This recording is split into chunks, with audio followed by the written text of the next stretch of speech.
Bueno, continuamos entonces en nuestro recorrido por lo que es el libro de Lamentaciones. Hemos hecho un breve análisis de lo que representa cada poema y a manera de conclusión de este recorrido que hemos hecho de los 5 poemas o 5 capítulos, se dice que a la salida de Jerusalén hay un lugar conocido como la Gruta de Jeremías, donde se dice que el profeta lloró amargamente y escribió este canto de tristeza, ¿verdad? Pero no es nada seguro, no sabemos quién haya compuesto el libro de Lamentaciones, se atribuye a Jeremías. El lugar también es conocido como Gólgota, ¿verdad? Que es el sitio donde fue crucificado nuestro Señor Jesucristo. Así que bueno, si nosotros hacemos o concedemos razón de que en ese lugar se haya escrito este breviario de lamento, en el lugar donde fue crucificado nuestro Señor Jesucristo, podríamos decir lo siguiente: tal vez el sufriente Jeremías lloró su amargura donde siglos después el sufriente Jesús murió. Su muerte fue la solución definitiva al problema del pecado humano. Los que confían en Cristo para su salvación obtienen una relación de vida con el Señor. Podríamos hacer esta aplicación, ¿verdad? Del lugar y del evento, y lo podríamos unir a la experiencia sufriente del siervo de Jehová, que fue nuestro Señor Jesucristo, y que así como en el libro de Lamentaciones hay esta esperanza de que dice, eh, bueno es Jehová a los que en él esperan, el alma que le busca. Bueno es esperar en silencio la salvación de Jehová. Pues también esta salvación vino en la persona de Jesucristo, nuestro Señor, y nos vino a liberar de todo este mundo de muerte eterna y nos da la esperanza de la vida eterna. Bueno, se cree que estos poemas fueron compuestos en Jerusalén por por la experiencia viva, ¿verdad? Y por las expresiones vivaces con el que el autor expresa lo que está viendo, lo que está viviendo. La base de su contenido está en la proximidad de la fecha de composición a los acontecimientos, a la intensidad del lenguaje, porque baste leer cualquier poema para darnos cuenta que si bien puede estar allí encima de los escombros o puede ser que han pasado algunos años y sigue viendo la ciudad destruida y sigue viendo el sufrimiento. Así que bueno, es muy probable que estos poemas hayan sido escritos en la ciudad de Jerusalén después de la destrucción que ésta tuvo. Bueno, cuando nos referimos al título del libro, ¿verdad? Originalmente, este rollo pequeño no llevaba título. No, como muchos de los libros de la Biblia son intitulados. El usado por los hebreos es la palabra característica de lamentarse, que es la palabra eiká, que en la tradición de ponerle nombre a los libros, ¿verdad? En el canon hebreo, recuerden que, por ejemplo, en el caso del Pentateuco, de la Torá, en la Biblia hebrea se pone el nombre del libro con base en la primera palabra que aparece. Y lo mismo sucede aquí, ¿verdad? Los poemas 1, 2 y 4 inician con esta palabra hebrea eiká, que significa cómo, ¿verdad? En el capítulo 1 o poema primero dice cómo ha quedado sola la ciudad populosa. El capítulo 2 inicia cómo oscureció el Señor en su furor a la hija de Sión. Y el capítulo 4 inicia diciendo cómo se ha ennegrecido el oro. Así que es la misma forma con la que empiezan las endechas fúnebres, cómo han caído los valientes, ¿verdad? Que es la forma con la que se expresa la endecha de David por la muerte de Jonatán y de Saúl, cómo han caído los valientes. Así que bueno, en la Biblia hebrea, este libro se llama Eika, ¿verdad? Eika, que significa cómo. El Talmud indica que el título más antiguo es Kinot, que significa endecha fúnebre, o elegía, o canto fúnebre, o lamento por la muerte de alguien muy querido. Así que es muy probable que haya sido el título con el que se conocía este libro como Kinot, por la endecha profunda que se hace sobre Jerusalén.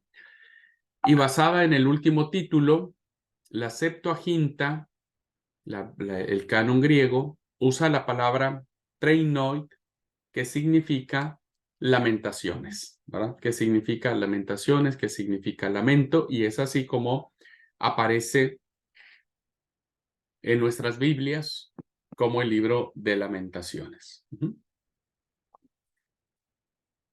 Esto en cuanto al título del libro. ¿Qué lugar tuvo en el canon este libro? ¿Cómo entró esta endecha al canon hebreo o a considerarlo como palabra de Dios?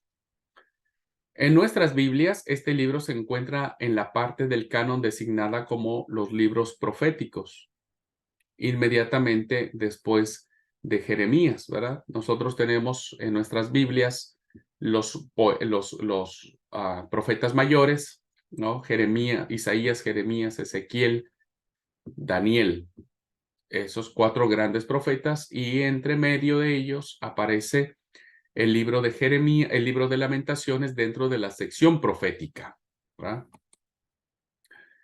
Así se sugiere que además de la temática, el libro parece tener como autor al profeta Jeremías, ¿verdad? Y así fue como los traductores de la Biblia de los 70, aproximadamente en el año 100 antes de Cristo, entendieron esto, entendieron que ¿cómo se llama? El libro de Lamentaciones pertenecía al profeta Jeremías. Y entonces ellos en su introducción al libro, ¿verdad? La Biblia, la Septuaginta, dicen, Jeremías se sentó llorando y se lamentaba con esta lamentación sobre Jerusalén y dijo, bueno, esta introducción que hace la Biblia de los 70, designando o asignando al profeta Jeremías como autor literario o adjudicándole la paternidad literaria, pues es así como se construye la idea o la tradición de que fue Jeremías quien haya escrito este poema, ¿verdad? Ahora, ¿por qué se cree eso? A ver, déjenme ver. Porque hay una referencia en Jeremías 9, ¿verdad? Donde ¿alguien quiere leer Jeremías 9:19, por favor?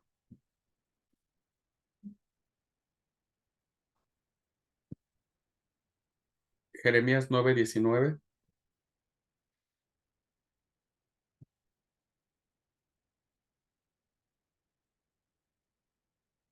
Y después alguien que lea Segunda de Crónicas 35:25, porque recuerden que los libros de las crónicas se escriben en la etapa de la restauración, ¿verdad? Y entonces, Jeremías, 9:19. perdón, 9 dice, porque de Sión fue oída voz de endecha, como hemos sido destruidos, en gran manera hemos sido avergonzados, porque abandonamos la tierra, porque han destruido nuestras moradas. Muy bien, gracias. Fíjense cómo inicia entonces las endechas. ¿Cómo hemos sido destruidos? ¿Verdad? Y esta es una endecha que se le atribuye a Jeremías, o sea, Jeremías parece que estaba muy familiarizado con este género literario, ¿verdad? Y parece confirmarlo así, segundo libro de las Crónicas 35:25. Permiso. En memoria de Josías, el profeta Jeremías compuso un lamento fúnebre, el cual se halla escrito en el libro de los lamentos y hasta el día de hoy todos los cantores y cantoras recitan este lamento por Josías, que fue adoptado en Israel como el lamento oficial. Muchas gracias. Entonces, fíjense cómo la tradición después de la restauración, recuerden que las crónicas se escriben en la época de la restauración, es decir, ya en la construcción del segundo templo. Y en esto, ¿verdad? Aparece como que Jeremías compuso la endecha a Josías. Parece ser que hay otra endecha aquí, ¿no? La Biblia de Reina Valera dice las cuales están escritas en el libro de Lamentos. La llama libro de Lamentos. Evidentemente no tenemos esta endecha en el libro de Lamentaciones que nosotros conocemos, ¿no es cierto? Pero esta referencia que se hace de que Jeremías tenía era proclive a escribir este tipo de endechas, es como se le atribuye la paternidad literaria al libro, ¿verdad? Otros piensan que fue Baruch, ¿verdad? El secretario de Jeremías. Tan es así que la Biblia de los 70, si no mal recuerdo, viene en el siguiente orden. Es Jeremías, Baruch, Lamentaciones. Entonces parece ser que muchos le podrían atribuir a Baruch, el secretario de Jeremías, la composición. Pero la verdad es que no tenemos certeza acerca de quién es el autor de este poemario, ¿verdad? No hay. Muchos creen que fueron más de uno de los autores que escribieron estos poemas. Parece ser que hubo varias manos que le metieron trabajo a este escrito, a este libro, hasta que llega a nuestras vidas. Ya para el siglo 100, es decir, para el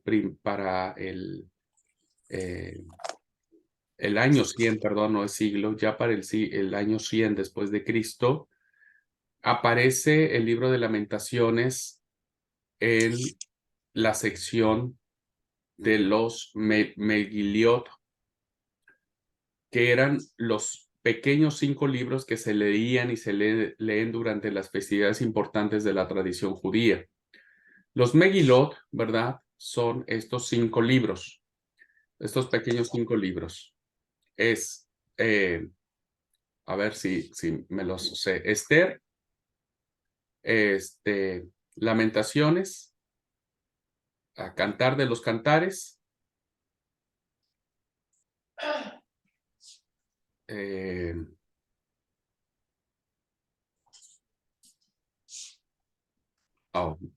me olvidé ahora.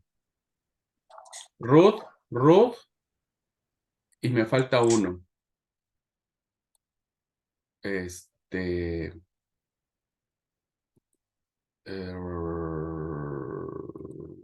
Sí, es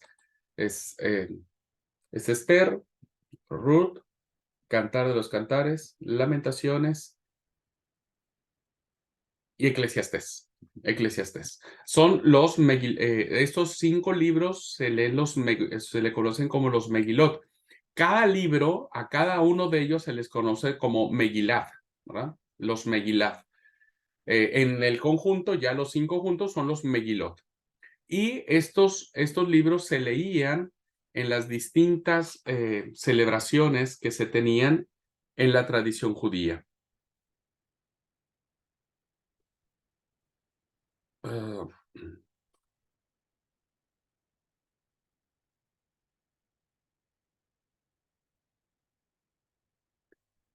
En la liturgia judía, Lamentaciones se recitaba el día de ayuno nacional que se relaciona con la destrucción del templo de Jerusalén el día 9 del mes de Ab, que corresponde a los meses entre julio y agosto,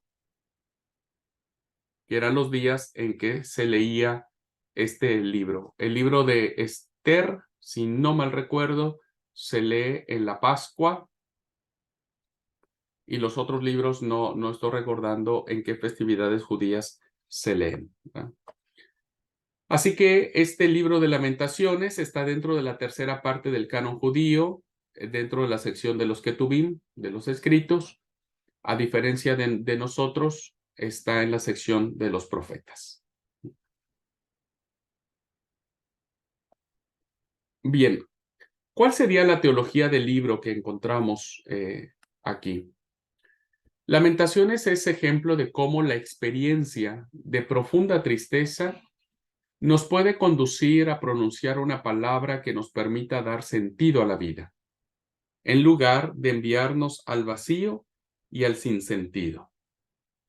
Las experiencias de las tristezas más profundas a muchas personas los conducen al abandono, al hastío, a la vida sin sentido, ¿verdad? Porque, como dijo un poeta, si lloras por el sol, las lágrimas no te dejarán ver las estrellas. Y evidentemente esto aplica a esta experiencia y el libro de Lamentaciones nos dice que en medio de un dolor tan profundo y tan desgarrador, siempre hay algo que le puede dar sentido a nuestra vida. Un motivo por el cual seguir viviendo, ¿verdad? Sucede cuando alguien muy cercano a nosotros fallece, parece que la vida deja de tener sentido, deja de tener valor, pero el libro de Lamentaciones nos recuerda que siempre hay algo que le puede y debe dar sentido a nuestra vida. Siempre hay alguien o algo, ¿verdad?, que le da sentido a seguir viviendo, a seguir esperando, a seguir reconociendo que las misericordias del Señor son nuevas cada mañana, grande es su fidelidad, mi porción es Jehová, así ha dicho mi alma. Bueno, eso lo dice el poeta. Este autor llamado Joe Krahovec dijo, el libro de Lamentaciones no se agota en cantar tristezas, sino que dice mucho sobre la fe y la esperanza. Además, muestra que es posible construir un discurso sanador a partir de la angustia. Este hecho fundamental del libro de Lamentaciones, queridos alumnos, nos sirve para entender que este poemario puede traer más consuelo de lo que uno puede imaginar, ¿verdad? Por eso yo tuve este curso del libro de Lamentaciones en medio de la pandemia, donde se desató tanto dolor en el mundo, tanta tristeza, tanto sinsentido, ¿verdad? Donde todos de alguna manera fuimos tocados, sepultando a familiares rapidísimo, a veces ya no viéndolos, o fuimos tocados con la misma enfermedad, donde sentíamos que estábamos a punto de morir, etcétera. El libro de Lamentaciones se levanta no solo para poner el dedo en la llaga, sino para decirnos que siempre hay que tener fe y esperanza, porque la fe y la esperanza es la que nos sostienen. No importa qué es lo que suceda y cuán profundo sea nuestro dolor o cuán profundas sean nuestras ausencias, siempre podemos encontrar un discurso sanador a partir de la angustia, a partir de la tristeza. Se han dado cuenta que a veces mucha gente no le gusta tocar sus puntos de tristeza, no les gusta recordar, quieren sepultar en lo profundo del olvido el dolor que les ha provocado.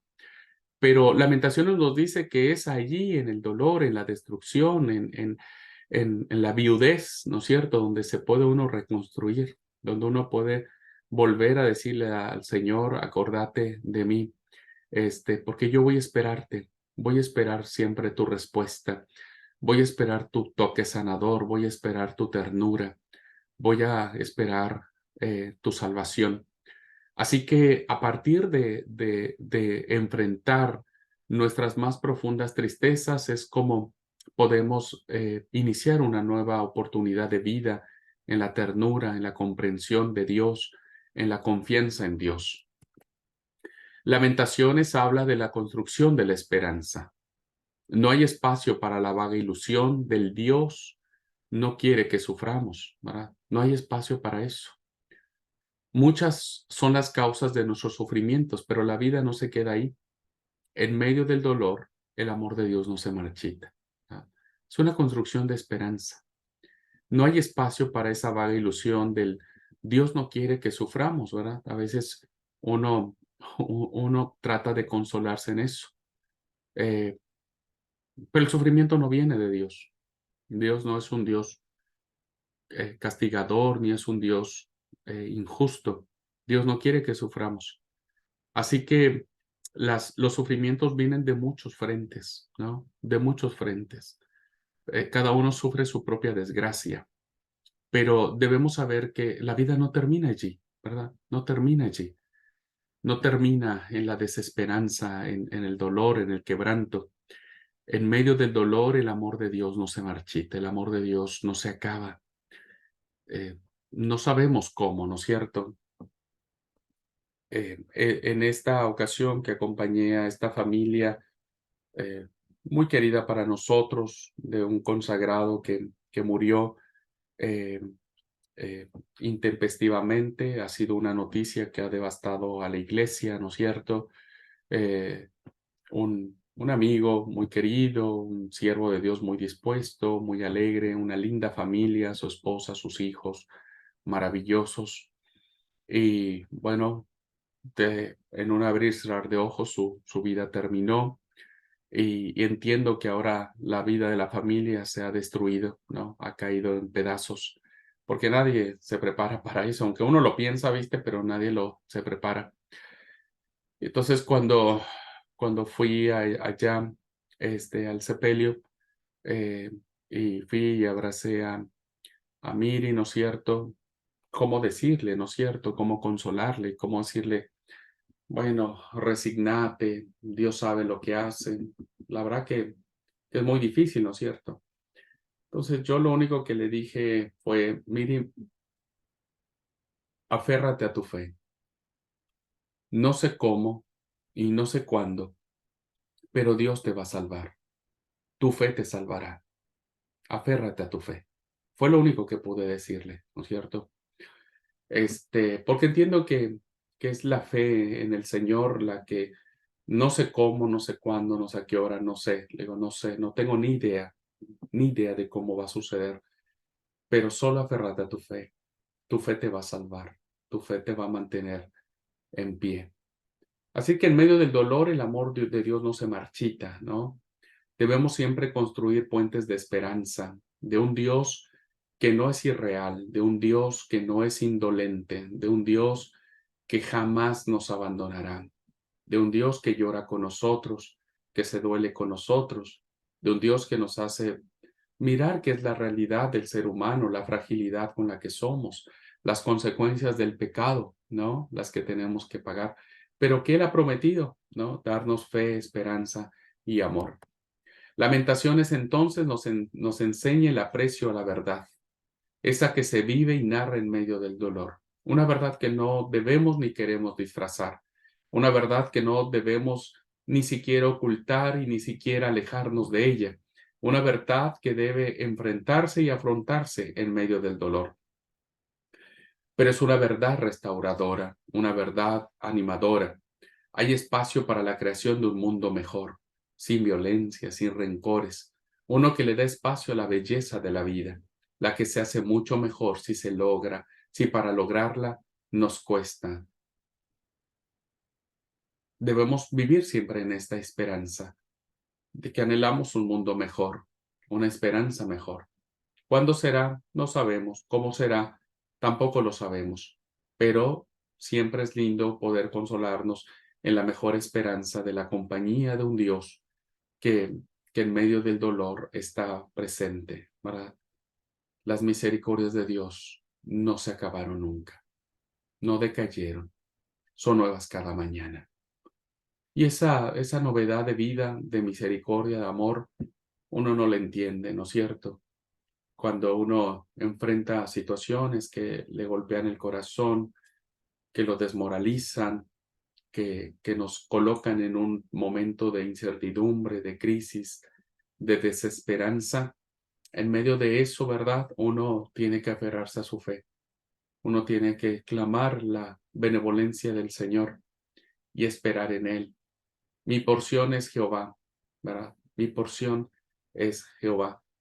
Y Y me gusta mucho esta forma en cómo lo dice Jeremías, ¿no? En el poemario número 3. donde dice, mi porción es Jehová, dijo mi alma, por tanto en él esperaré. Y yo siempre, cuando he predicado este texto, ¿verdad? Les hago referencia que me imagino algo que me encanta mucho a mí, que es la torta, ¿verdad? Me encanta. O el pastel, como se dice en algunos otros lados. Una torta deliciosa, ¿no? De moca, con relleno de fresa. Es deliciosísima. Y aquí en la iglesia ya saben que cuando hay una torta así, yo siempre pido la porción más grande, ¿no? La porción más... y más si sé que la torta es rica. Entonces yo siempre cuando parte alguien la torta y la voy pasando, me voy fijando, no, esta rebanada es pequeña, no, bueno, que coma otro. Esta rebanada es grande, esta es para mí. Y disfruto esa rebanada impresionante. Pienso que es algo así, ¿no? Con Dios, Él es nuestra mejor rebanada de la torta y por eso el poeta dice, dijo mi alma, yo espero en Él. Esa es la mejor manera de disfrutar la vida y lo que ésta nos enfrenta. La verdad que el libro de Lamentaciones tiene en sí misma una gran enseñanza de esperanza, de amor, de gratitud y no derrumbarnos en el dolor, no irnos a un abismo sin sentido, sino más bien en un gesto de esperanza restauradora, ¿verdad? Para lograr entender el mensaje y la teología de Lamentaciones, se hace necesario hacer un recuento de la manera en que tanto Jehová como el pueblo hablaron y se condujeron en los caminos de la historia. Hay 4 periodos clave de la vida de la nación hebrea, como el pueblo entiende que Dios lo acompañó. Y el primero de ellos tiene que ver con este periodo de Egipto, del éxodo, del establecimiento en la tierra prometida. Dios no los dejó, Dios no los abandonó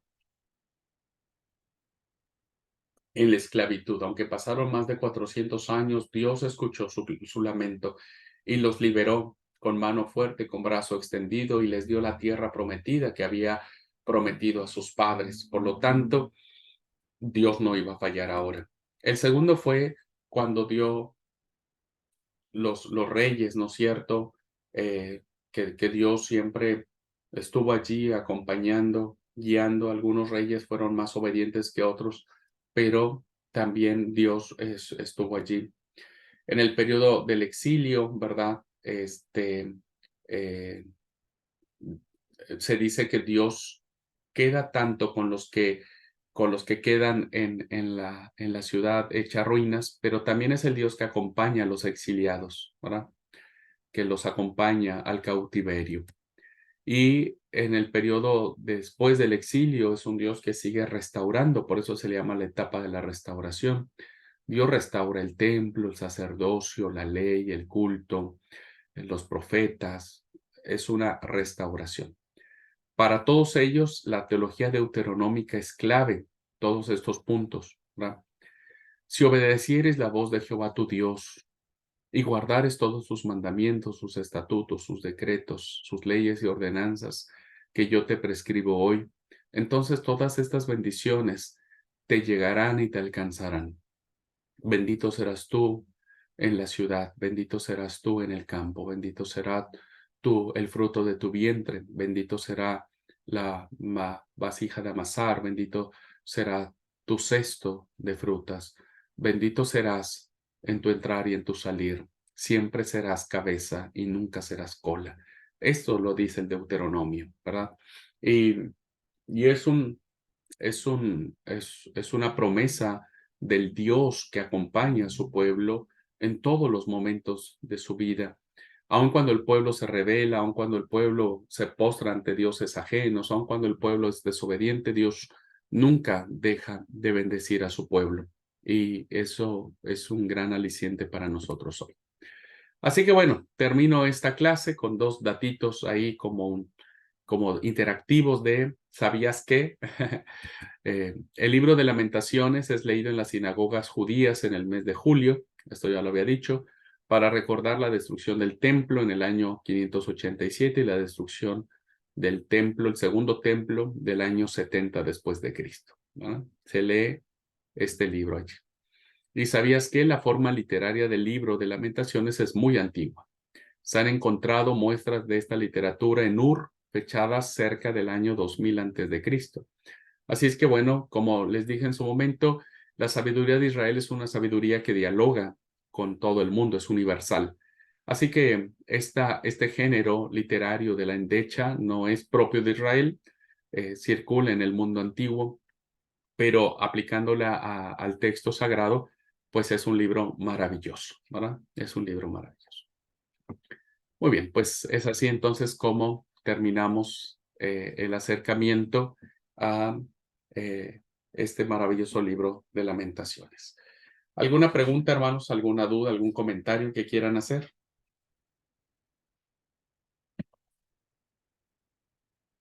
¿Les mueve, les llama la atención leer el libro? Sí, la verdad que sí, porque si uno, yo hace poco lo leí, confieso, siempre como que uno le pasa medio de largo, ¿no? Y porque uno dice, lo voy a leer y me voy a deprimir, más o menos uno lo piensa así.